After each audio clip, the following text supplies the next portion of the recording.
All right, ladies and gentlemen, welcome to another exciting lecture on culture this time. We're going to take a look at impact on business, how cultures impact the business environment, how they change the business operations day to day, and how that will translate to negotiations, to meetings, to regular business activity every single day if you were a foreign business looking to expand into that country. So make sure you get out your notes, you follow the STORM philosophy for note-taking, and sit back and enjoy. All right, so what do we hope to achieve by the end of this lecture video? Well, I hope that you understand what goes into a regular business day, what happens in a regular business day, so that we can fully understand how culture would permeate itself throughout the business activity. The other part is, once we understand what goes into a regular business day, we can begin to understand how culture will impact the business happenings, and therefore we understand how culture really plays a role in conducting business. To understand the components of business, let's take a look at an example. Now, take John, for instance. He's your regular business person. He wakes every morning, goes to work, gets in there for about 9 o'clock, let's say. He first sits down at his desk in his cubicle that he calls his own. He checks his email. He checks his calendar for the day. He checks his social media, maybe even, to make sure that all of his friend requests have been accepted. And then he begins to work. Now, John, like any other business person, does interact with others in his office. He does talk to others about various business happenings and activities. He goes to the meeting at, let's say, 10:30. He sits down with his boss and talks about the objectives that his department has. He outlines the goals that he hopes to achieve by the end of the month. He is being given the task of achieving a certain quota for sales, let's say. Around noon, he breaks for lunch, and he has lunch for about an hour with a client where he meets that client at a restaurant, like any other restaurant in Toronto, for instance. He has a business lunch. He eats a salad with, let's say, chicken on it. He has a glass of wine with his customer, and they talk business for about an hour. He returns back to the office and gets back to work. He carries on his day and works like any other. He checks the clock fairly regularly. He talks to others again in the office, and he approaches them with, kind words and pleasant greetings, such as a fist pound and a handshake, let's say. So about 4:30 he begins to wrap up. He packs up his belongings, shuts down his computer, and he leaves the office with saying a few goodbyes to those who he works with. He goes home. He's home by about 5 o'clock, and the rest of his evening is his to enjoy. However, he does have to check the email from work and also maybe make a phone call or two to clients who he never connected with during the day.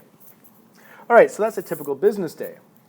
Think about that for a second. How many examples of culture did you see in that day? How many examples of cultural impacts did you see have on John? And therefore, that's really what we're looking at. All these different activities that John had throughout the day really were examples of culture. And these cultural impacts, what they do to a regular business day, and therefore the impacts they have on conducting business. So we're going to take a look at each of these impacts in a little more detail and kind of talk about them with a little more explanation.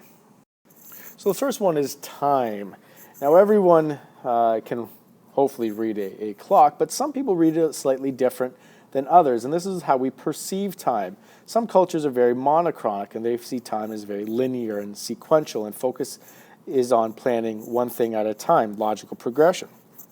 Other people are very much polychronic in other cultures, therefore, and therefore time is seen as involving many things happening all at the same time, so simultaneously. And this could mean that there's participation of many people all happening all over the place. Time, therefore, is very flexible, and schedules are not of necessarily primary importance. And therefore, we can see that some people have very prompt beginnings and endings to meetings, and that's something monochronic cultures have, whereas others don't really follow a rigid agenda. They often deal with broad concepts, and they have flexible start and end times, and breaks can happen when appropriate.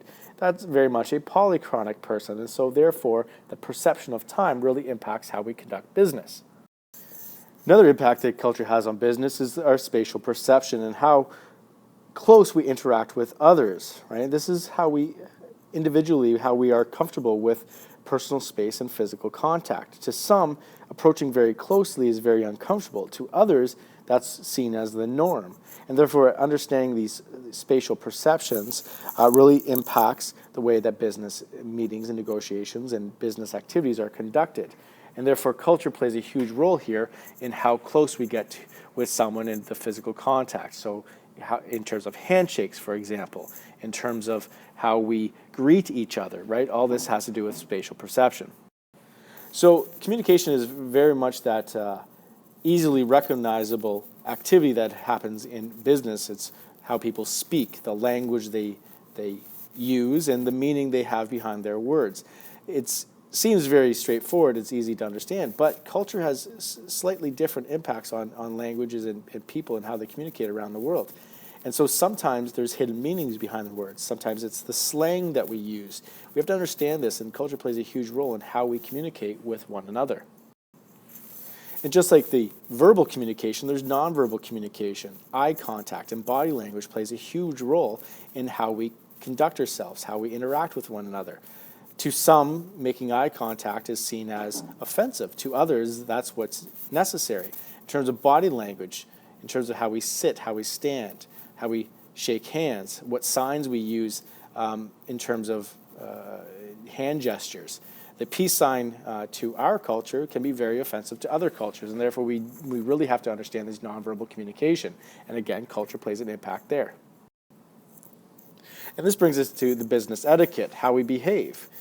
Sitting in a meeting seems very straightforward to some, but to others it may not seem that straightforward, and therefore every culture has a different way of conducting themselves and the etiquette that happens when conducting themselves in business. Right? How to behave is not something that's necessarily taught. We pick this up, we understand this. And for others, they need to learn how to do this. Right? Laughing at jokes, where to sit, appropriate topics of conversation, whether or not you should present a gift, whether or not you should present your business card. All of these things are a part of business etiquette, and we need to understand this. And again, culture really shapes this.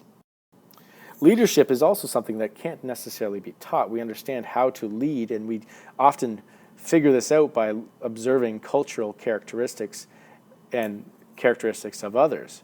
Right? Every culture has a different leadership style, and then within that, there's various leadership styles within. So the style that fits a culture can be effective in one culture, but not very effective in another. Someone who's very authoritative works in a certain culture. Someone who's very much laid back and has that hands-off approach can be very effective in another culture, right? So we have to understand this when we're conducting business.